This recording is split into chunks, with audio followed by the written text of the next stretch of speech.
Sophia Harris thought she was inheriting nothing but rust and regret when her grandfather left her his crumbling auto shop. The neighbors whispered, "It should be torn down." The bank threatened foreclosure, and every oil stain seemed to mock her dreams of making it work. But when rotting floorboards gave way beneath her feet, revealing a hidden staircase to an underground world her grandfather had kept secret for 50 years, Sophia discovered blueprints that could revolutionize the automotive industry forever. The question was, would the world be ready for what her grandfather had been hiding, and more importantly, was she brave enough to share it? Before we carry on, please hit the subscribe button to make my day, and let me know where you are watching from in the comments. Sophia Harris pulled her beat-up Honda Civic into the gravel driveway of what was now, legally speaking, her auto repair shop. The morning sun cast long shadows across the weathered brick building, highlighting every crack in the mortar and every rust stain bleeding down from the corrugated metal roof. She sat in her car for a full minute, hands gripping the steering wheel, trying to summon the courage to go inside and face the reality of what she'd inherited. "Harris Auto Repair," she read aloud from the faded wooden sign that hung at a precarious angle above the main entrance. Half the letters had worn away, leaving it looking more like "Ha is you tow a pair," which seemed oddly fitting given the circumstances.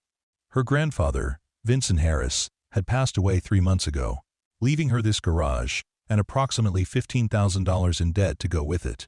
The neighbors had made their feelings about the property abundantly clear during the funeral reception.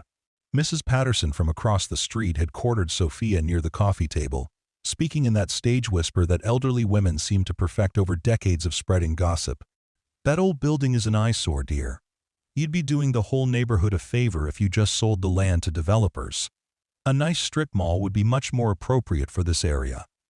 Bob Rodriguez, who owned the hardware store 2 blocks down, had been even less diplomatic. "No offense to your grandfather's memory, but that place has been a dump for 20 years. The city should have condemned it ages ago. You're a smart girl with that engineering degree of yours. Why don't you get a real job and let someone tear that place down?" Sophia had smiled politely and nodded at the time, but their words still stung 3 months later. She had graduated from mechanical engineering school just 2 years ago, and despite her degree, she'd struggled to find work in the male-dominated automotive industry. Every interview seemed to end the same way, with hiring managers telling her they'd keep her resume on file while their eyes said what they couldn't voice aloud, that they weren't ready for a woman in their workshop. The irony wasn't lost on her that she was now the owner of her own shop, even if it was falling apart around the edges. She climbed out of the Honda and walked to the front door, fishing the heavy brass key from her pocket. The lock was stiff and required some coaxing, but eventually the door swung open with a prolonged creak that sounded like a haunted house in a horror movie. The smell hit her immediately, a mixture of old motor oil, rust, and something else she couldn't quite identify, something almost sweet underneath the industrial odors. Sophia flipped the light switch, and miracle of miracles, the fluorescent fixtures actually came to life, casting their harsh blue-white glow across the interior of the shop. The space was larger than it had appeared from outside, with 3 service bays that could accommodate full-sized vehicles. Ancient hydraulic lifts sat in each bay, their yellow paint chipped and faded, but their mechanisms looking surprisingly solid. Tool cabinets lined the walls, their red paint dulled with age, and their drawers stuffed with wrenches, screwdrivers, and equipment that looked like it had been accumulating for decades.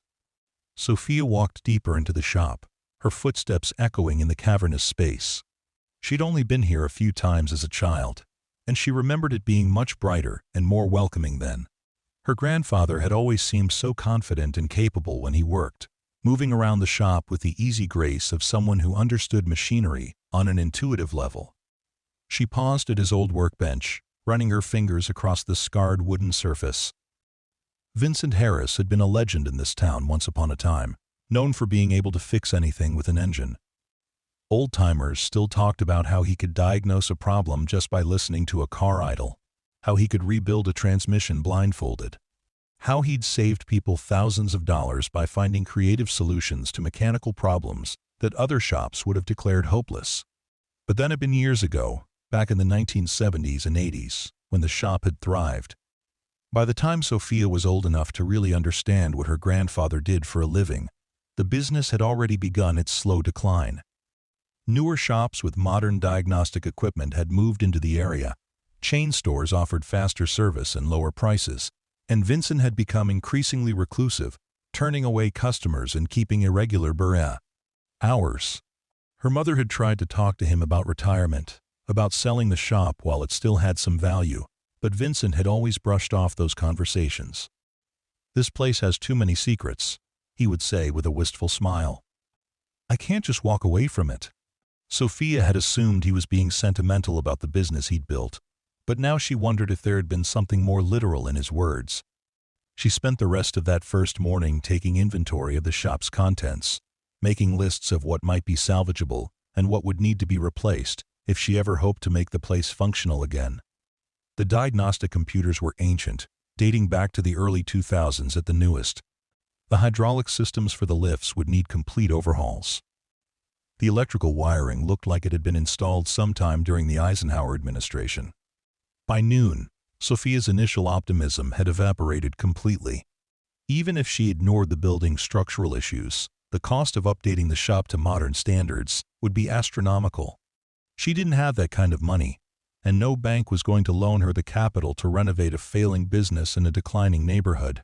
She was sitting on an overturned oil bucket, contemplating the reality of her situation, when she heard voices outside. Through the dirt-stained windows, she could see a small crowd gathering on the sidewalk, all of them pointing at the shop and talking animatedly. Sophia recognized most of them as neighbors from the immediate area. The door chimed as Mrs. Patterson pushed her way inside, followed by Bob Rodriguez and 3 other people Sophia recognized but couldn't name. They stood just inside the entrance, looking around the shop with expressions that ranged from pity to barely concealed disgust. "Oh, honey," Mrs. Patterson said, her voice dripping with false sympathy. "You can't seriously be thinking about trying to run this place. Look at it. The whole building is falling apart."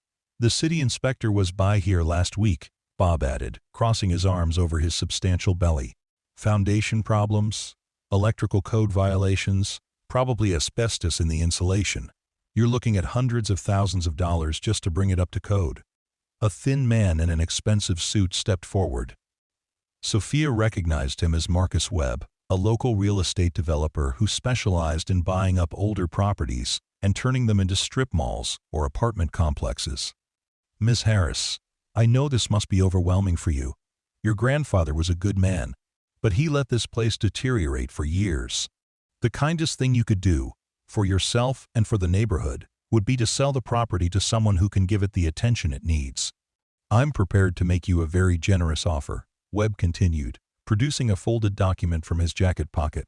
$75,000, cash, closing within 30 days. That's more than enough to pay off any outstanding debts on the property and give you a fresh start somewhere else. Sophia looked at the paper he was holding out to her, then at the faces of the neighbors who had followed him inside. They all wore the same expression, a mixture of expectation and barely concealed impatience. They had already decided her fate, had already concluded that she was incapable of making something of her inheritance. "I appreciate the offer," Sophia said finally, standing up from the oil bucket and brushing dust from her jeans, "but I'm not ready to make any decisions yet. I've barely had a chance to look around." Mrs. Patterson exchanged a meaningful glance with Bob Rodriguez. "Sweetheart, you're a lovely girl, but you're not a businessman. This isn't the kind of work for someone like you. Why don't you use that engineering degree and get a nice job at an office somewhere?" The condescension in her voice made Sophia's jaw clench involuntarily. "Someone like me? Well, you know," Bob said, waving his hand vaguely. "A young woman. This is hard, dirty work. It's not really appropriate for what?" Sophia's voice had taken on an edge that made several of the visitors take a step backward. "I have a degree in mechanical engineering. I graduated summa cum laude. I think I can handle changing oil and replacing brake pads." Webb stepped forward again, his salesman's smile never wavering. "Of course you're qualified, Miss Harris. No one is questioning your intelligence or your education. But running a business, especially a business like this, requires more than technical knowledge. You need capital, you need customers, You need connections in the industry. Your grandfather spent 40 years building those relationships, and frankly, most of them died with him. The casual cruelty of his words hit Sophia like a physical blow. She could see in his eyes that he believed every word he was saying, that he genuinely thought he was doing her a favor by convincing her to give up before she even tried. "I think you all need to leave," Sophia said quietly. "Now, don't be hasty," Mrs. Patterson began, but Sophia cut her off. "I said leave. This is my property, and you're trespassing." The group exchanged glances but began moving toward the door. Webb was the last to go, pausing at the threshold to look back at her. "The offer stands, Miss Harris. But property values in this area are declining, and I can't guarantee it will still be available in a few months." After they left, Sophia sank back down onto the oil bucket and put her head in her hands. Maybe they were right. Maybe she was being naive and stubborn. Maybe the smart thing to do would be to take Webb's money and walk away from this mess before it consumed what little savings she had. But as she sat there in the dusty silence of her grandfather's shop, she could almost hear his voice, the way he used to talk about machinery with such passion and reverence. "Every engine has a story, Sophia," he had told her once when she was maybe 10 years old, letting her help him replace a carburetor on an old Chevrolet. "You just have to learn how to listen to what it's trying to tell you." She stood up with new determination and walked to the far corner of the shop, where a section of the concrete floor was covered with sheets of warped plywood. She'd noticed it earlier, but hadn't paid much attention, assuming it was just covering some kind of drain or utility access. Now, looking more carefully, she could see that the plywood sheets were nailed down around the edges, but had warped with age and moisture, creating gaps that revealed darkness underneath. Sophia found a crowbar among her grandfather's tools and began prying up the plywood. The first sheet came up easily, revealing more darkness and the distinct smell of old wood and stale air. As she removed more sections, a pattern began to emerge. The concrete floor had been cut away in a precise rectangle, roughly 8 feet by 10 feet, and wooden steps led down into what appeared to be some kind of basement or cellar. The discovery sent a chill down her spine. She'd never known there was any kind of underground space beneath the shop, and from what she could remember of the building's blueprints, there wasn't supposed to be one. The shop had been built on a concrete slab, with no provision for a basement of any kind. She found a flashlight in one of the tool cabinets and shined it down the wooden staircase. The beam revealed rough stone walls and what looked like another concrete floor, perhaps 8 feet below the main level of the shop. The air rising from the opening carried scents of motor oil and metal, familiar garage smells that somehow seemed more intense and concentrated than what she'd been breathing upstairs. Sophia tested the first wooden step carefully, concerned that the entire structure might have rotted away over the years. But the wood felt solid under her weight, and the handrail was sturdy and smooth, as if it had been maintained much more recently than the rest of the building. She descended slowly, her flashlight beam dancing across stone walls that had been carved directly from the natural rock formation beneath the building. At the bottom of the stairs, she found herself in a workshop that was easily twice the size of the garage above, with multiple work areas and enough space to accommodate several full-sized vehicles. But it was the contents of the workshop that made her stop and stare in amazement. This wasn't just a basement.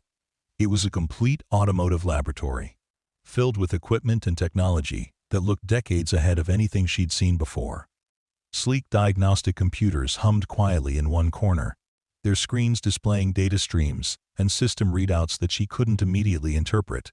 Machine tools that belonged in aerospace manufacturing facilities lined the walls, their surfaces gleaming despite the underground location. In the center of the space sat 3 vehicles that made Sophia's breath catch in her throat. The first was a sedan that looked like a standard 1980s model from the outside, but when she walked closer, she could see that virtually everything under the hood had been replaced with components she didn't recognize. The engine block was smaller than what should have fit in that chassis, but the cooling system and exhaust routing suggested it was producing far more power than any factory engine from that era. The second vehicle was even more mysterious, a sports car that appeared to be from the 1970s, but had been modified with aerodynamic elements that wouldn't have been out of place on a modern Formula One racer. Its wheels were larger than anything that should have fit on a car from that period, and through the transparent engine cover, she could see power plant components that defied easy classification. The third vehicle was the most unsettling of all. It looked like a perfectly ordinary pickup truck from the outside, the kind of basic work vehicle that could be found in any small town across America. But when Sophia looked through the windows, she could see that the interior had been completely reimagined, with digital displays and control systems that looked more like spacecraft than automotive technology. She walked slowly around the workshop, trying to process what she was seeing. Workbenches held partially assembled components that looked like they belonged in a laboratory rather than a garage. Blueprints and technical drawings covered every wall surface, showing engine designs and mechanical systems that seemed to incorporate principles she'd never encountered in any textbook. At one workstation, she found a thick leather-bound journal filled with her grandfather's handwriting. The entries were dated, stretching back over 30 years, and they chronicled his work on something called Project Independence. As she flipped through the pages, trying to make sense of the technical notes and design sketches, certain phrases jumped out at her. Successfully increased fuel efficiency by 230% using magnetic field enhancement of combustion process. Prototype 7 achieved zero emissions output while maintaining performance equivalent to conventional 8-cylinder engine. Corporate representatives continue to express interest, but seem more concerned with suppressing technology than implementing it. The final entry was dated just 6 months before her grandfather's death. Sophia graduates next spring. Time to decide whether this work dies with me or continues into the next generation. She has the mind for Guy. But does she have the courage? Sophia closed the journal, her hands shaking slightly. The implications of what she was reading were staggering. If these notes were accurate, her grandfather had developed automotive technology that could revolutionize the industry, that could eliminate dependence on fossil fuels while actually improving vehicle performance. She walked to another workstation where a dozen manila folders were stacked neatly in a wooden file organizer. Each folder was labeled with a year, ranging from 1971 to 2006. Inside the folders, she found correspondence with major automotive manufacturers, oil companies, and government agencies. The letters painted a picture of a man who had repeatedly tried to share his innovations with the world, only to be met with indifference, legal threats, or offers to purchase his patents for what seemed like deliberate suppression. A letter from Detroit Automotive Industries, dated 1983, was particularly revealing. Mr. Harris, while we appreciate your innovative approach to engine design, we must respectfully decline to pursue commercial development of your proposals. Current market conditions do not support the kind of dramatic efficiency improvements your prototypes demonstrate, and we have concerns about the potential impact on related industries. Another letter, this one from the Department of Energy and dated 1991, was more direct. Mr. Harris, we have reviewed your submitted documentation and test results. While impressive, we cannot recommend your designs for federal funding or endorsement at this time. We would be interested in discussing alternative arrangements for your intellectual property. The final folder contained documents that made Sophia's blood run cold. Legal papers from various corporations, cease and desist orders, and what appeared to be surveillance reports on her grandfather's activities. One document, bearing the letterhead of a private investigation firm, included photographs of Vincent entering and leaving the shop, along with detailed logs of his daily routines. At the bottom of the stack, she found an envelope with her name written on it in her grandfather's familiar handwriting. Inside was a letter dated just 2 weeks before his death. My dear Sophia, if you are reading this, then you have found the workshop and begun to understand what I have been working on all these years.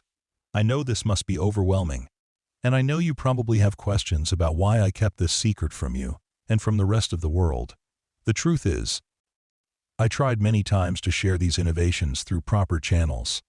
I believed that technology this significant belonged to humanity as a whole, not locked away in some corporate vault. But I learned, sometimes the hard-dashing way, that there are powerful interests who profit from the status quo and will go to great lengths to preserve it. The engines you see around you represent 40 years of work. They are not just more efficient than conventional SAF power plants, They are a completely different approach to mechanical energy production. The principles involved could be applied to everything from automobiles to aircraft to industrial machinery. In the right hands, this technology could help solve the energy crisis and environmental problems that will only get worse in the coming decades. But in the wrong hands, it could be buried forever, locked away to protect the investments of people who have built their fortunes on the current system. I am leaving this decision to you, because I believe you have the technical knowledge to understand what you're looking at, and because I hope you have the wisdom to know what to do with it. If you decide that the world is not ready for these innovations, then seal up this workshop and let the knowledge die with me.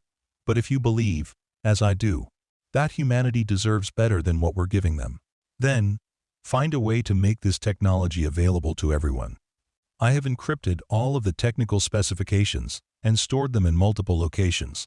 The key to accessing that information is hidden where we used to work together when you were young. Remember the day you helped me rebuild the carburetor on the old Chevy?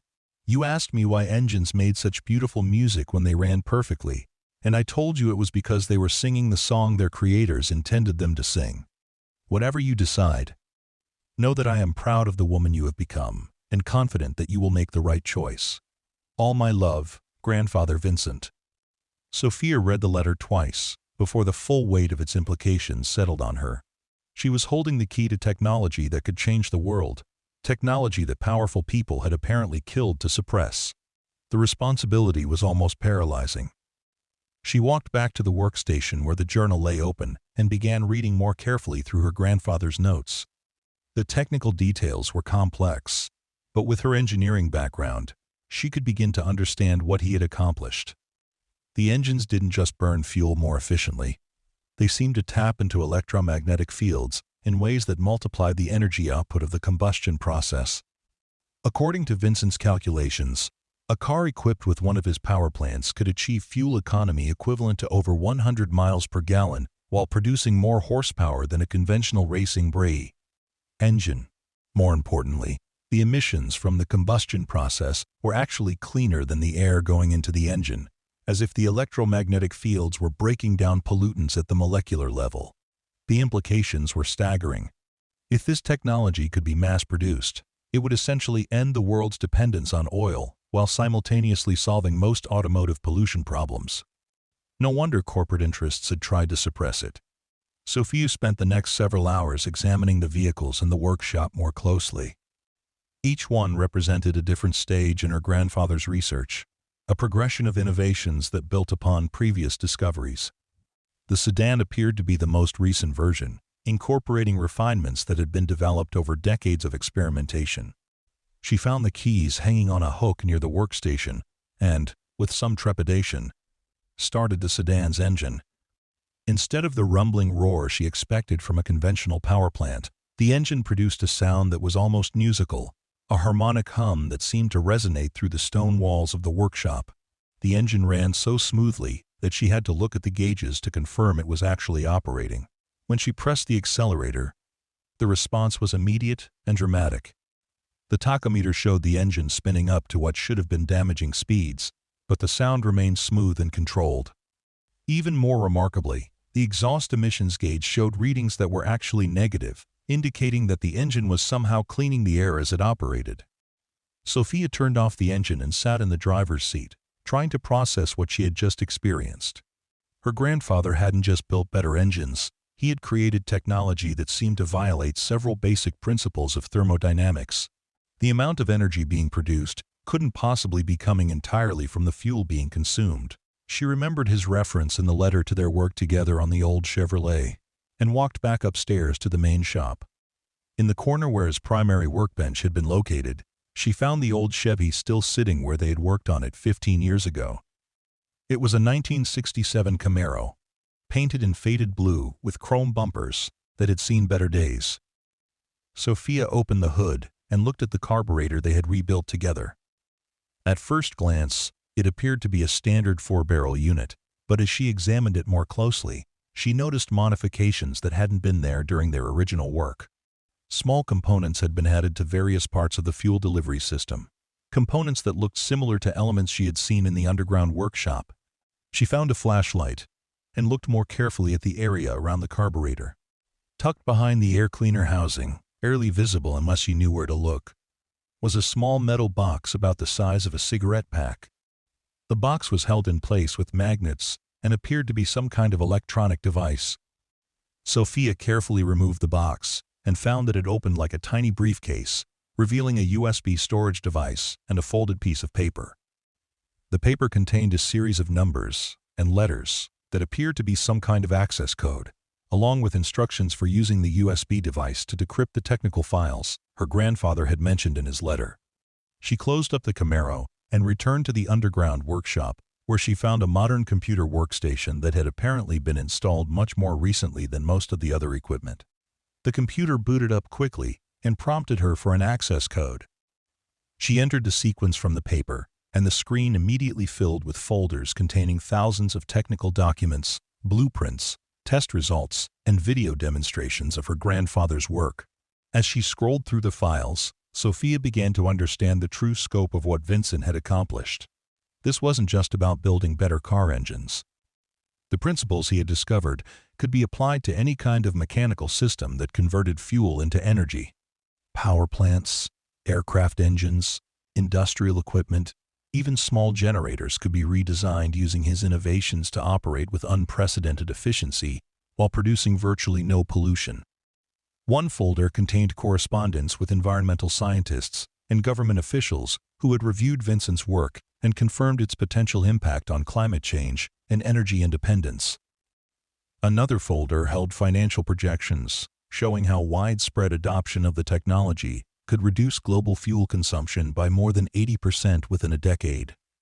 But the most sobering folder contained the threats and legal challenges that had forced Vincent to keep his work secret. Corporate lawyers had filed injunctions to prevent him from publishing his research. Private investigators had followed him and photographed his activities. On at least 2 occasions, his workshop had been broken into, though apparently the intruders had never found the underground facility. Sophia leaned back in the computer chair and tried to imagine what her grandfather must have felt, sitting in this same spot year after year, knowing he possessed technology that could help save the world, but being unable to share it without risking his safety or his family's well-being. The sound of footsteps above made her freeze. Someone was walking around in the main shop, and she was certain she had locked the front door when she left earlier. She quickly shut down the computer and grabbed the flashlight, moving as quietly as possible toward the staircase. The footsteps were moving systematically through the shop, as if someone were searching for something specific. Sophia crept up the stairs until she could see through the gaps in the floorboards that she hadn't yet replaced. A figure in dark clothing was examining the tool cabinets, opening drawers, and looking behind equipment. She waited until the intruder moved toward the front of the shop, then quietly climbed the rest of the stairs and replaced one sheet of plywood to conceal the opening. Moving carefully to avoid making noise, she positioned herself near a workbench where she could see the intruder without being easily spotted. The person was wearing dark jeans and a black jacket, with a baseball cap pulled down to obscure their features. They moved with professional efficiency, photographing various parts of the shop with a small camera and taking notes in a pocket-sized notebook. When the intruder turned toward her hiding spot, Sophia got a clear look at their face. It was a woman, probably in her 40s, with sharp features and an expression of intense concentration. She didn't look like a common burglar. She looked like someone conducting surveillance or gathering intelligence. The woman spent another 10 minutes documenting the shop's contents, paying particular attention to the areas around Vincent's workbench and the tool storage. Finally, she moved toward the front door, pausing only to examine the lock mechanism before slipping back outside. Sophia waited several minutes before moving from her hiding spot. Through the dirty windows, she could see a dark sedan parked across the street, but she couldn't tell if it was connected to her mysterious visitor. The incident left her deeply unsettled and convinced that her grandfather's concerns about surveillance had been well-founded. She spent the rest of the day thinking about her situation. The underground workshop contained technology that could revolutionize multiple industries and potentially help solve some of humanity's most pressing problems. But attempting to bring that technology to light would apparently put her in conflict with powerful interests that had already demonstrated their willingness to use intimidation and illegal surveillance to protect their investments.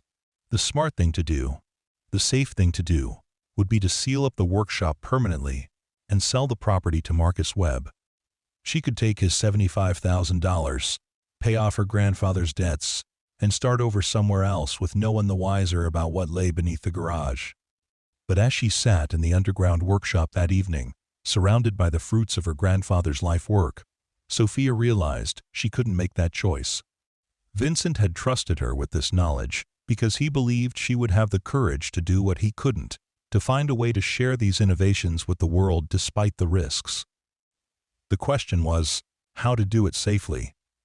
Simply publishing the technical specifications online would likely result in the information being suppressed or discredited before anyone could verify its accuracy. Approaching major corporations directly would probably result in the same kind of legal threats and intimidation that had silenced Vincent. She needed a different approach, something that would make the technology public in a way that couldn't be easily suppressed or controlled. As she thought about it, an idea began to form in her mind, a plan that would require careful preparation but might actually work. Over the next few days, Sophia threw herself into studying her grandfather's research with renewed intensity. She needed to understand every aspect of the technology before she could hope to demonstrate it convincingly to others. She also needed to document everything thoroughly, creating multiple backup copies of all the technical information and storing them in secure locations. She began by completely rebuilding one of the experimental engines, following Vincent's notes and making careful observations about each step of the process. The electromagnetic field generators that seemed to be the key to the system's efficiency were relatively simple devices, but they required precise calibration and positioning to work properly. As she worked, Sophia started to understand the theoretical basis for what her grandfather had discovered. The engines weren't violating thermodynamics, so much as they were tapping into energy sources that conventional science didn't fully recognize. The electromagnetic fields created conditions that allowed the combustion process to access what physicists were just beginning to call zero-point energy, the quantum fluctuations that existed in what appeared to be empty space. The implications were staggering, not just for automotive applications, but for physics itself. Vincent had apparently stumbled across a practical application of theoretical principles that most scientists considered purely academic. If his discoveries could be verified and understood more broadly, they might lead to breakthroughs in multiple fields of technology. Sophia documented her engine rebuild process with high-resolution photographs and detailed video recordings, creating a comprehensive record that would allow others to replicate her work. She also began reaching out carefully to contacts from her engineering program, professors and fellow graduates who might be trustworthy and influential enough to help her bring the technology to light safely. Dr. Jennifer Walsh, her thermodynamics professor, agreed to meet with her at a coffee shop near the university. Sophia had always respected Dr. Walsh's integrity and her reputation for supporting innovative research, even when it challenged conventional wisdom.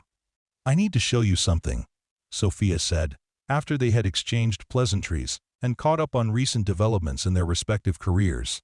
"But I need your word that you'll keep this confidential until we can figure out the best way to proceed." Dr. Walsh raised an eyebrow that nodded. "You have my attention, Sophia. What kind of discovery are we talking about?" Sophia pulled out her laptop and opened one of the videos she had recorded of the rebuilt engine in operation.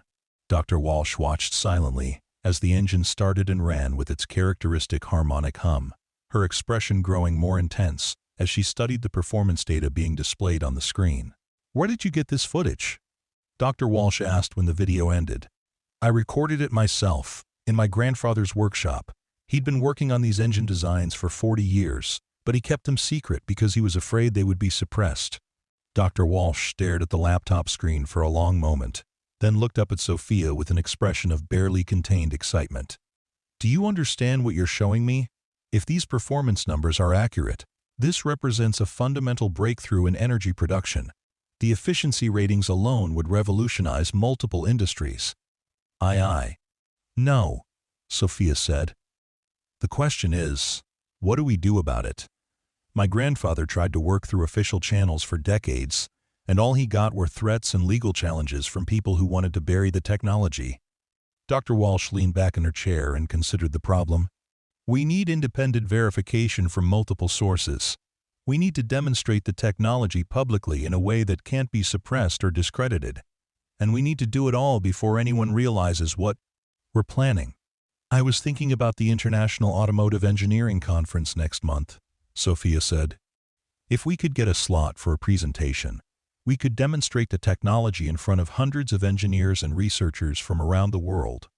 That's not a bad idea, Dr. Walsh agreed, but it would take months to get approved for that kind of presentation. We need something faster, something more dramatic. As they discussed various options, Dr. Walsh suggested reaching out to Dr. Marcus Chen, a physics professor at MIT who specialized in alternative energy research and had a reputation for challenging conventional thinking. She also recommended Dr. Sarah Mitchell, an automotive engineer who worked for the Department of Energy and had been advocating for more aggressive research into fuel efficiency technologies. Over the following weeks, Sophia carefully expanded her circle of trusted contacts, bringing each new person into her confidence only after careful consideration of their background and motivations. Each person who saw the technology had the same reaction: initial skepticism followed by amazement and then excitement about the potential implications. Dr. Chen was particularly helpful in understanding the theoretical basis for what Vincent had accomplished. Your grandfather appears to have discovered a practical application of vacuum energy extraction, he explained after reviewing the technical documentation. It's something physicists have been theorizing about for decades, but no one has been able to create a stable, controllable system for accessing that energy source. The group began meeting regularly, developing a strategy for bringing the technology to public attention in a way that would be difficult to suppress. They decided that the key was simultaneous disclosure from multiple sources, making it impossible for any single organization to control the flow of information. Dr. Mitchell agreed to submit a paper to the Journal of Automotive Engineering, while Dr. Chen would present the findings to the American Physical Society. Dr. Walsh would arrange for demonstrations at several universities simultaneously. Sophia would coordinate everything and provide technical support to ensure that all the demonstrations were conducted properly. The plan required rebuilding several of Vincent's engines and training multiple people to operate them safely. Sophia spent every day in the underground workshop, working with a small team of graduate students and researchers who had been brought into the project under strict confidentiality agreements. As word of the project began to circulate within certain academic circles, Sophia noticed an increase in suspicious activity around the garage. Cars would park across the street for hours at a time, with occupants who appeared to be conducting surveillance. Her phone calls seemed to have strange echoes, suggesting they might be monitored. On 2 occasions, she found evidence that someone had attempted to break into the workshop while she was away. The pressure was mounting, and Sophia realized they would have to accelerate their timeline. Instead of waiting for the formal publication and presentation schedule they had originally planned, they would need to make their disclosure much sooner. She called an emergency meeting of her core team and proposed a dramatic alternative: a live, public demonstration that would be broadcast simultaneously to multiple locations around the world. They would invite journalists, scientists, government officials, and industry representatives to witness the technology firsthand, making it impossible for anyone to claim the results were fraudulent or manipulated. We'll only get one chance at this, Dr. Walsh warned. If something goes wrong during the demonstration, if the technology doesn't work as advertised, we'll all be discredited and the work will be dismissed as a hoax.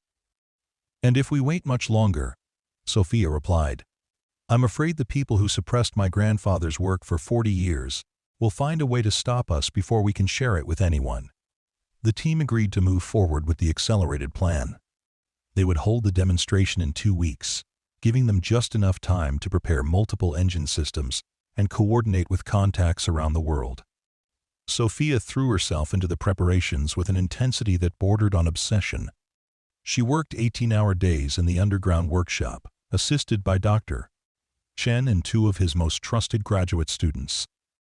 They rebuilt 3 complete engine systems, each one incorporating the latest refinements from Vincent's research notes.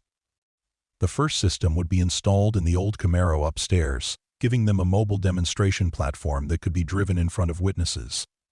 The second would be set up as a stationary display in the underground workshop, allowing observers to see the internal components and monitoring systems in detail.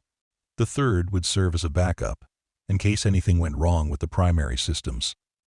As they worked, Sophia found herself thinking constantly about her grandfather and the isolation he must have felt during all those years of secret research. She wondered if he had ever imagined that his granddaughter would one day be risking everything to bring his life's work to light. The surveillance around the garage had intensified significantly. Black sedans with tinted windows parked openly across the street now, making no attempt to conceal their presence. Sophia's phone had definitely been compromised. She could hear clicking sounds and strange delays that hadn't been there before. Someone had also been through her apartment while she was at work, though nothing appeared to have been stolen. Dr. Walsh suggested they move the final preparations to a secure location, but Sophia insisted on completing the work in Vincent's workshop. "This is where it all started," she said. "This is where it needs to finish." 3 days before the scheduled demonstration, Marcus Webb appeared at the garage again. This time, accompanied by 2 men in expensive suits who introduced themselves as representatives of Consolidated Energy Solutions, a consortium of oil and automotive companies. They claimed to be interested in purchasing the garage property for significantly more than Webb's original offer. "Ms. Harris," said the older of the 2 men, a distinguished-looking gentleman with silver hair and cold eyes, "we understand you've been doing some interesting research here. We'd like to make you an offer that would allow you to pursue that research with proper funding and corporate support." "What kind of offer?" Sophia asked, though she already suspected where the conversation was heading. $5 million for exclusive rights to any automotive technology developed on this property, plus a guaranteed position as chief research engineer in our Phoenix facility. You'd have unlimited resources and the best research team money can buy. The amount was staggering, more money than Sophia could have imagined earning in a lifetime of conventional engineering work. But she also understood what they were really offering: a gilded cage where her grandfather's innovations would disappear into corporate vaults, never to be seen by the public. "I appreciate the offer," Sophia said carefully, "but I'm not ready to make any commitments right now." The silver-haired man's smile never wavered, but something shifted in his eyes. "Ms. Harris, I think you may not fully understand the situation you're in. The automotive industry is a complex ecosystem, with many interdependent relationships and established protocols. Attempting to introduce disruptive technologies without proper coordination can have unintended consequences." Unquote. "Are you threatening me?" Sophia asked directly. "Not at all," he replied smoothly. "I'm simply pointing out that innovation works best when it's channeled through established systems. Your grandfather learned that lesson the hard way, and we'd hate to see you repeat his mistakes." After they left, Sophia called Dr. Walsh and told her about the visit. They agreed to move up the demonstration timeline again, scheduling it for the following evening instead of waiting until the weekend. "We're running out of time," Dr. Walsh said. "If they're making direct contact now, it means they know exactly what we're planning." Sophia spent that night in the underground workshop, making final adjustments to the engine systems and reviewing her presentation notes. She had invited representatives from major news organizations, several universities, environmental groups, and government agencies. The responses had been mixed, with some dismissing her claims as too outlandish to be credible, but enough people had expressed interest that she was confident of having a substantial audience. The next morning brought unexpected visitors in the form of 2 FBI agents who appeared at the garage just after sunrise. They showed their credentials and explained that they were investigating reports of unauthorized research into classified technologies. "Ms. Harris," said Agent Rebecca Martinez, a sharp-eyed woman in her 30s, "we've received information suggesting that you may be in possession of technical materials that were developed under government contracts. We need to examine your workshop and any related documentation." "I don't know anything about government contracts," Sophia replied truthfully. "Everything here belonged to my grandfather, and as far as I know, it was all his own independent research." Agent Martinez exchanged a glance with her partner, Agent David Kim, before responding. "Your grandfather, Vincent Harris, worked on several classified projects during the 1970s and 80s. Any technology he developed during that period, even if he later modified or improved it on his own time, would still be subject to federal oversight." End quote. Sophia's heart sank as she realized the implications. If the government could claim ownership of Vincent's innovations based on his past contract work, they could shut down her demonstration and seize all the research materials without any due process or public harm. Accountability. "Do you have a warrant?" she asked. "We're hoping that won't be necessary," Agent Kim replied. "We're prepared to work with you cooperatively, but we do need to verify the nature of the technology you're working with." Sophia found herself facing an impossible choice. If she refused to cooperate with the agents, they would almost certainly return with a warrant and possibly arrest her on national security grounds. But if she showed them the underground workshop, they would undoubtedly classify the entire project and shut it down permanently. "I need to make a phone call," she said. Agent Martinez nodded. "Of course. But please understand that we can't allow you to remove any materials from the premises until we've completed our investigation." Sophia called Dr. Walsh and explained the situation in coded language, hoping the FBI agents wouldn't realize she was activating an emergency protocol they had established for exactly this scenario. While she talked, Dr. Chen and the graduate students would be implementing a plan to move copies of all the critical research data to secure locations outside the garage. After ending the call, Sophia led the agents to the underground workshop, figuring that cooperation was her best chance of maintaining some control over the situation. Their reaction to seeing the advanced equipment and experimental vehicles was immediate and intense. "Jesus Christ," Agent Kim muttered under his breath as he looked around the workshop. "How long has this been down here?" "According to my grandfather's notes, he started building it in the early 1970s, Sophia replied. Agent Martinez was already on a radio, calling for additional support and technical specialists. Within an hour, the garage was swarming with federal agents, military contractors, and scientists from various government agencies. They photographed everything, took measurements, and began the process of cataloging every piece of equipment in the workshop. Dr. Harold Reeves, a physicist from the Department of Energy, spent considerable time examining the experimental engines and reviewing Vincent's technical notes. His expression grew increasingly amazed as he began to understand what he was looking at. "This is extraordinary work," he told Agent Martinez after completing his initial assessment. "If these performance claims are accurate, we're looking at technology that could revolutionize energy production across multiple sectors." "Is it based on classified research?" Martinez asked. Dr. Reeves shook his head slowly. "Not directly. Vincent Harris did work on some fuel efficiency projects for us in the 80s, but nothing that would have led to these innovations. This appears to be entirely his own independent development, building on principles that weren't even theoretical when he started his government contract work." Sophia felt a surge of hope. If the government couldn't claim ownership of the technology based on Vincent's past contracts, then perhaps there was still a chance to proceed with the public demonstration. But Agent Martinez wasn't ready to give up that easily. Even if the technology itself isn't classified, attempting to disseminate advanced energy research without proper review could constitute a national security violation. "We need to evaluate the potential implications before any public disclosure is permitted." "How long would that evaluation take?" Sophia asked. "Hard to say," Martinez replied. "Could be months, could be years. These things require very thorough analysis." Sophia realized that she was witnessing the same process that had silenced her grandfather decades earlier. The technology would disappear into the government bureaucracy, where it would be studied and debated and ultimately shelved for reasons of national security or economic stability. "What if I could demonstrate that the technology is already partially in the public domain?" she asked.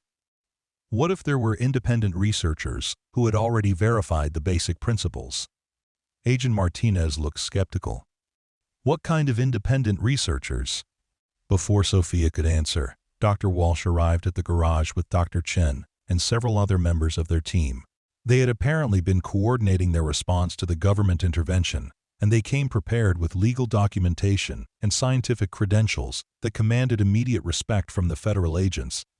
"Agent Martinez," Dr. Walsh said, presenting her identification and academic credentials. "I'm Dr. Jennifer Walsh from the State University Engineering Department. My colleagues and I have been working with Ms. Harris to verify and document the research conducted by her grandfather. We believe this technology represents a significant breakthrough that should be evaluated through normal academic peer review processes rather than classified under national security provisions. Dr. Chen stepped forward with a thick folder of documents. We've already submitted preliminary findings to several scientific journals and presented initial results at academic conferences. The basic principles underlying this technology are already in the public domain through our published research. Agent Martinez looked through the documentation with growing frustration. If the technology had already been partially disclosed through academic channels, it would be much more difficult to justify classifying it after the fact. We still need to complete our security assessment, she insisted. Until that's finished, no further disclosure of this technology is permitted. But Dr. Reeves, the Department of Energy physicist, had been listening to the conversation with obvious interest. Agent Martinez, if this technology is as significant as it appears to be, attempting to suppress it could actually create greater security risks. If we're not the first to fully develop and understand these principles, we could find ourselves at a serious disadvantage if other countries achieve similar breakthroughs independently. End quote. The argument continued for several more hours, with various government officials, scientists, and legal representatives arriving to contribute their perspectives. Sophia found herself largely sidelined from the discussions about her own grandfather's work, watching as bureaucrats and academics debated the fate of innovations that could potentially benefit all of humanity. Finally, Dr. Reeves proposed a compromise that seemed to satisfy most of the interested parties.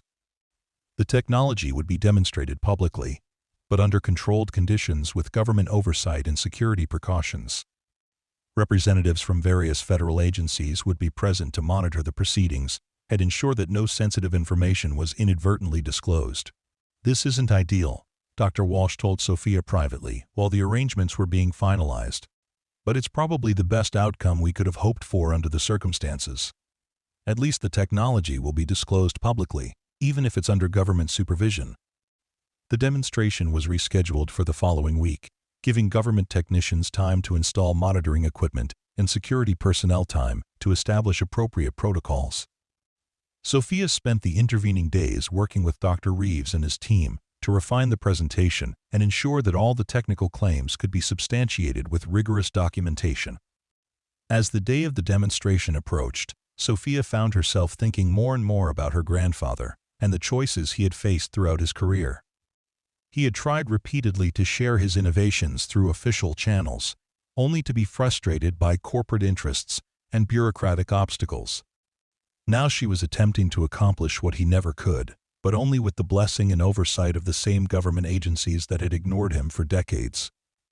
The morning of the demonstration dawned clear and cold, with news vans and official vehicles beginning to arrive at the garage before sunrise.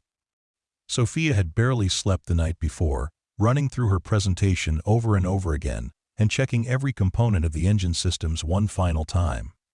The garage had been transformed into a makeshift auditorium, with folding chairs arranged in rows, facing a raised platform where the Camaro would be displayed. Television cameras were positioned to capture every angle of the demonstration, and scientific monitoring equipment surrounded the vehicle to record precise measurements of its performance.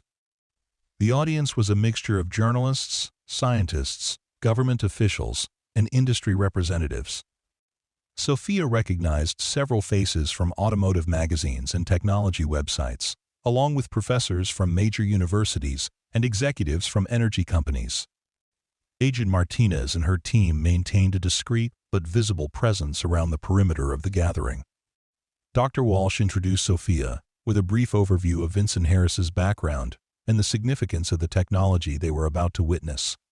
Then Sophia stepped up to the microphone, looking out at the sea of skeptical faces, and began to tell the story of her grandfather's 40-year quest to develop cleaner, more efficient automotive technology. She explained how Vincent had tried repeatedly to work with established companies and government agencies, only to be rebuffed or threatened when his innovations proved too disruptive to existing business models. She described her own discovery of the underground workshop and her gradual understanding of what her grandfather had accomplished in secret. "The technology you're about to see," Sophia said, "represents a fundamental breakthrough in energy production that could reduce global fuel consumption by more than 80%. while simultaneously eliminating most automotive pollution. My grandfather kept it secret for 40 years because he was afraid it would be suppressed by people who profit from the current system. Today, we're making sure that can never happen again." End quote. She walked over to the Camaro and opened the hood, revealing the modified engine with its gleaming electromagnetic field generators and advanced monitoring systems. Dr. Chen provided technical commentary as Sophia started the engine and began demonstrating its capabilities. The reaction from the audience was immediate and dramatic. The engine's harmonic hum was unlike anything most of them had ever heard, and the performance data being displayed on monitors around the room showed fuel efficiency and emission levels that seemed impossible by all conventional standards.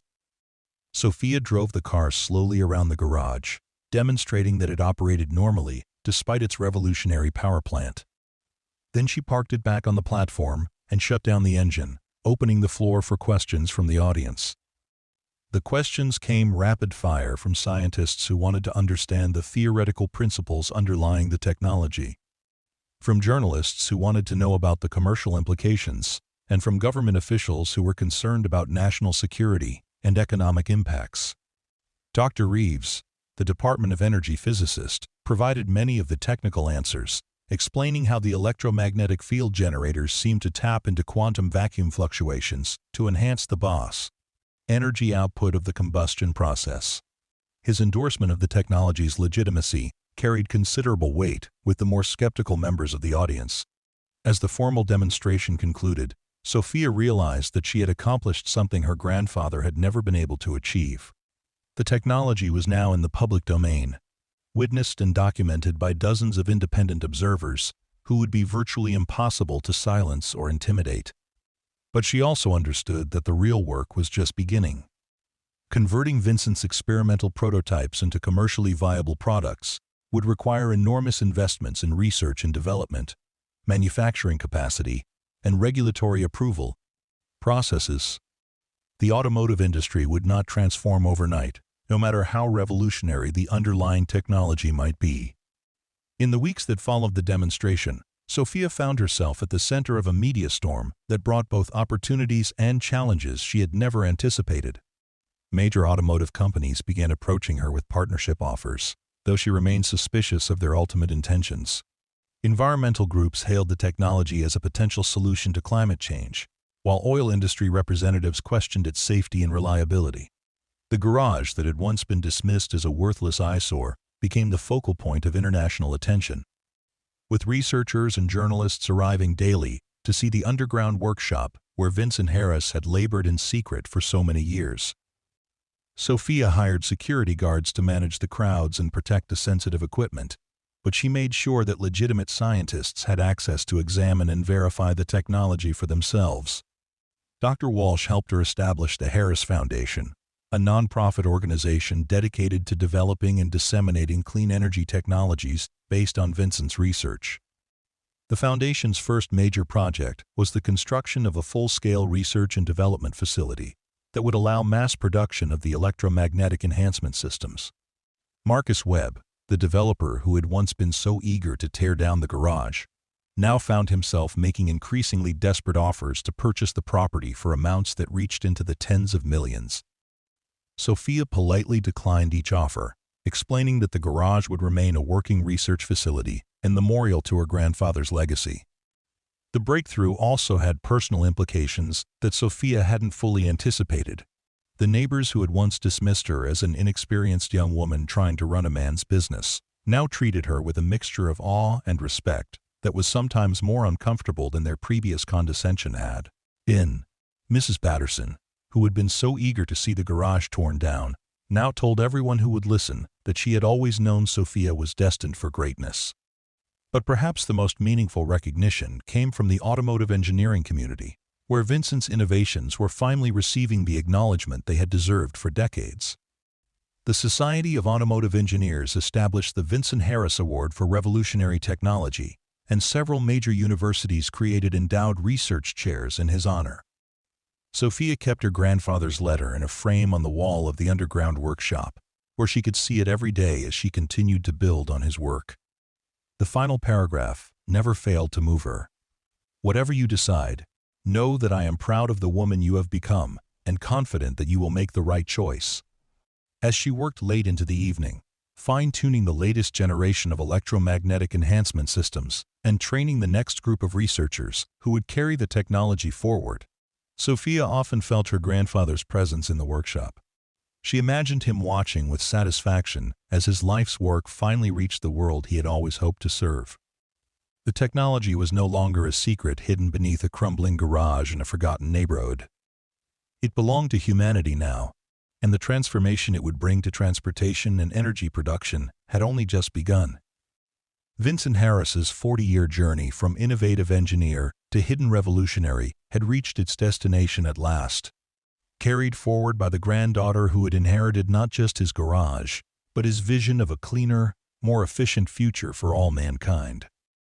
The old building still stood at the corner of Maple and 3rd Street, its brick walls weathered and its roof showing signs of age, but it was no longer seen as an eyesore or a relic of the past. It had become a symbol of the power of individual innovation and the importance of persevering in the face of overwhelming opposition. And in the underground workshop where Vincent Harris had labored alone for so many years, the work continued, guided by the same principles that had driven him to never give up on his dream of changing the world. 1 engine at a time. 6 months after the demonstration, Sophia found herself standing in the boardroom of Detroit's largest automotive manufacturer, facing a panel of executives who represented everything her grandfather had fought against for 4 decades. The irony wasn't lost on her that she was now negotiating from a position of strength with the same corporate interests that had once threatened Vincent with legal action. "Miss Harris," said the company's chief executive officer, a stern-faced woman in her 50s named Catherine Morrison, "we're prepared to offer you $200 million for exclusive licensing rights to your grandfather's electromagnetic enhancement technology. That's more money than most people see in 10 lifetimes." Sophia looked around the polished conference table at the assembled executives, their expensive suits and confident expressions reminding her of the men who had visited her grandfather's garage decades earlier with similar offers designed to bury revolutionary technology. "And, in exchange, you would control how the technology is developed and implemented? We would ensure it's brought to market responsibly," Morrison replied smoothly. "Mass production of automotive technology requires enormous capital investment and regulatory expertise. We have the infrastructure to make your grandfather's innovations available to millions of consumers." What timeline?" Sophia asked. "And with what modifications to ensure it doesn't disrupt existing profit margins too dramatically?" The question hung in the air like an accusation.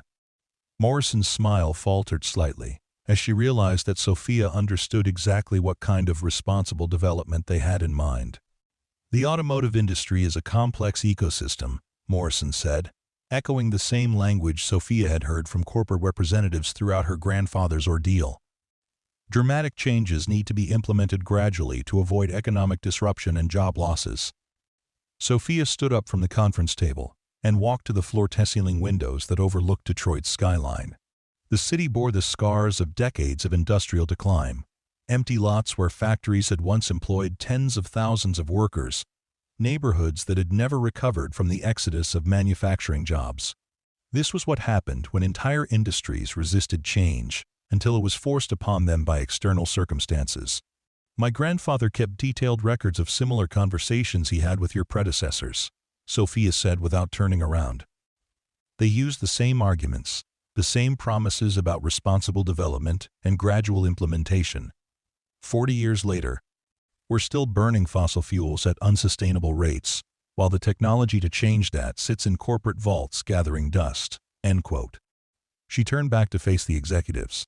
"The Harris Foundation will be licensing this technology to any manufacturer who commits to aggressive implementation timelines and transparent reporting on their progress.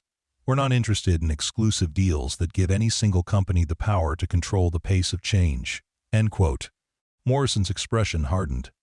"Miss Harris, I think you may be underestimating the challenges involved in bringing this technology to market. There are safety regulations, supply chain considerations, consumer acceptance issues.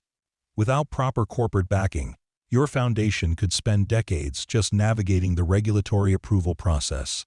End quote. "Then we'll work with companies that are committed to navigating those challenges quickly and honestly," Sophia replied. "The technology belongs to humanity, not to whichever corporation has the deepest pockets." The meeting ended without an agreement, but Sophia wasn't surprised. She had expected the major automotive companies to make exactly these kinds of offers, and she had prepared for them by establishing relationships with smaller, more innovative manufacturers who were eager to embrace disruptive technologies. Over the following months, the Harris Foundation signed licensing agreements with 3 mid-sized automotive companies, 2 startup electric vehicle manufacturers, and an aerospace firm that wanted to explore applications for aircraft engines. Each agreement included strict requirements for implementation timelines, public reporting on development progress, and commitments to make the technology available at reasonable cost to consumers. Worldwide, the first commercial vehicles equipped with Vincent's electromagnetic enhancement systems rolled off production lines 18 months after Sophia's discovery of the underground workshop. They were initially available only in limited quantities and at premium prices, but the performance capabilities were so dramatically superior to conventional vehicles that demand quickly outpaced supply. The enhanced engines delivered fuel economy that averaged over 90 miles per gallon while producing power output equivalent to much larger conventional power plants. Even more importantly, the emissions from the enhanced combustion process were actually cleaner than the ambient air in most urban environments, meaning that increased adoption of the technology would actively improve air quality in major cities. The success of the initial vehicle launches triggered a cascade of changes throughout the automotive industry that surprised even Sophia with its speed and scope. Major manufacturers, who had initially dismissed the technology as impractical, suddenly found themselves scrambling to develop their own versions or negotiate licensing agreements with the Harris Foundation. Oil companies, faced with the prospect of dramatically reduced fuel consumption, began investing heavily in alternative energy projects and lobbying for government regulations that would slow the adoption of enhanced engine technology. Environmental groups rallied support for accelerated implementation, while traditional automotive workers worried about job losses in parts of the industry that might become obsolete. Sophia found herself testifying before congressional committees, speaking at international conferences, and defending the technology against criticism from industries that saw their business models threatened by Vincent's innovations. The attention was overwhelming at times, but she reminded herself that this was exactly what her grandfather had hoped for when he entrusted his life's work to her. The underground workshop had been expanded and modernized, but Sophia insisted that Vincent's original workbench and tools be preserved exactly as he had left them. She often worked there late at night, continuing to refine the electromagnetic enhancement systems and exploring new applications for the underlying principles her grandfather had discovered. One evening, as she was calibrating a new prototype engine, Sophia discovered something that Vincent had apparently been working on in his final months, but had never documented in his official notes. Hidden behind a false panel in his workbench was a small device that looked like a combination of the electromagnetic field generators and some kind of energy storage system. The device was connected to what appeared to be a miniature version of the enhanced engine technology, but instead of being designed for automotive applications, it seemed intended to generate electrical power for stationary use. Sophia realized she was looking at a prototype for home power generation that could potentially eliminate dependence on utility companies for most residential energy needs. The implications were staggering. If the same principles that had revolutionized automotive technology could be applied to residential power generation, it would represent a complete transformation of the energy industry. Individual homes could become energy self-sufficient, reducing demand on electrical grids and making renewable energy sources more practical and affordable. Sophia spent weeks studying the prototype and deciphering Vincent's abbreviated notes about its design and operation. The device appeared to be capable of generating enough electricity to power an average home while consuming only small amounts of readily available fuel. Like the automotive applications, it produced virtually no pollution and operated with efficiency levels that seemed impossible by conventional standards.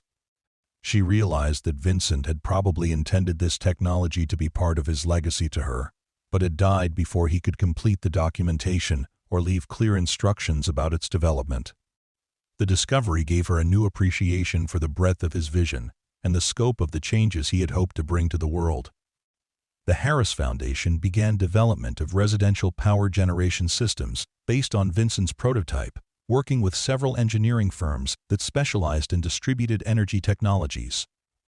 The first pilot installations were scheduled for communities that had been chosen specifically for their willingness to embrace innovative approaches to energy independence. As news of the residential power technology leaked to the media, Sophia found herself dealing with a new level of attention and controversy. Utility companies argued that widespread adoption of home power generation would destabilize electrical grids and threaten the reliability of power distribution systems. Government regulators worried about safety issues and the potential for uncontrolled proliferation of advanced energy technology. But the environmental and economic benefits were undeniable. Communities that participated in the pilot programs reported dramatic reductions in their energy costs and carbon footprints. The distributed nature of the power generation made them more resilient to natural disasters and infrastructure failures. Perhaps most importantly, the technology gave individual families direct control over their energy consumption and production for the first time in generations. Sophia expanded the Harris Foundation's mission to include advocacy for policies that would support widespread adoption of distributed energy systems. She testified before regulatory agencies, lobbied members of Congress, and worked with environmental groups to build public support for energy independence initiatives. The work was exhausting and often frustrating, but Sophia drew inspiration from her grandfather's example of persistent dedication to innovation despite overwhelming obstacles. She kept his photograph on her desk in the Foundation's new headquarters, a modern building constructed on the lot adjacent to the original garage, which had been preserved as a museum and working laboratory. Visitors to the Vincent Harris Memorial Workshop could see the underground facility where the revolutionary technology had been developed. Tour displays that explained the scientific principles involved and observe ongoing research projects that continued to build on Vincent's foundational discoveries. The museum attracted scientists, students, and curious members of the public from around the world, all eager to understand how one man's secret research had sparked a global transformation in energy technology. The financial success of the technology licensing had made Sophia wealthy beyond her wildest dreams. But she lived modestly and directed most of the Foundation's income toward research and development projects that advanced the mission of making clean energy accessible to everyone. She established scholarships for students from disadvantaged backgrounds who wanted to pursue careers in engineering and energy research, and funded research projects at universities that might not otherwise have access to cutting-edge laboratory facilities. 5 years after discovering the underground workshop, Sophia stood in the same spot where she had first pried up the rotting floorboards and found the staircase that changed everything. The garage looked much the same from the outside, though it was now surrounded by security fencing and monitored by cameras to protect the valuable research equipment inside. She thought about the neighbors who had once dismissed the building as worthless and urged her to tear it down. Mrs. Patterson had become one of the museum's most enthusiastic volunteers, giving tours to visiting school groups and telling anyone who would listen about the day she had met the granddaughter of the famous Vincent Harris. Bob Rodriguez had closed his hardware store and opened a business selling residential power generation systems based on Vincent's technology. The transformation hadn't been without costs and complications. The rapid changes in the automotive and energy industries had created economic disruption in some sectors, leading to job losses and business failures among companies that had been unable to adapt to the new, technologies. Sophia felt the weight of responsibility for these unintended consequences, though she remained convinced that the long-term benefits to humanity justified the short-term dislocations. She had also discovered that success brought its own forms of isolation and pressure. The constant attention from media, government agencies, and corporate interests made it difficult to maintain normal relationships or pursue personal interests outside of her work.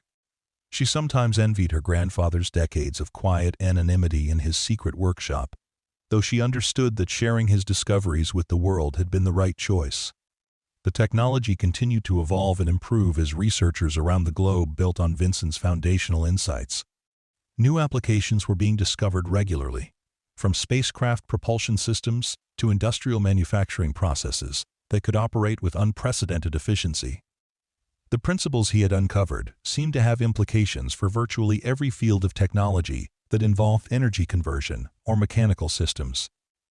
Sophia had established research partnerships with universities and laboratories on 6 continents, creating a global network of scientists and engineers who were collectively pushing the boundaries of what was possible with electromagnetic field enhancement.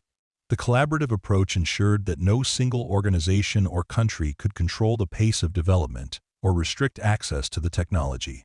As she prepared to leave the garage that evening, Sophia paused at her grandfather's old workbench and read once again the letter he had left for her.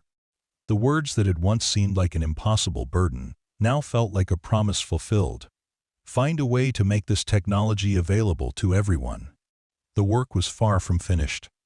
There were still regulatory battles to fight, corporate interests to resist, and technical challenges to overcome. But Vincent's vision of a world powered by clean, efficient energy was no longer just a dream hidden beneath a crumbling garage. It was becoming reality, one engine and one power generation system at a time, carried forward by the granddaughter who had inherited not just his tools and his workshop, but his unwavering belief that technology should serve all of humanity, rather than just those wealthy enough to control it.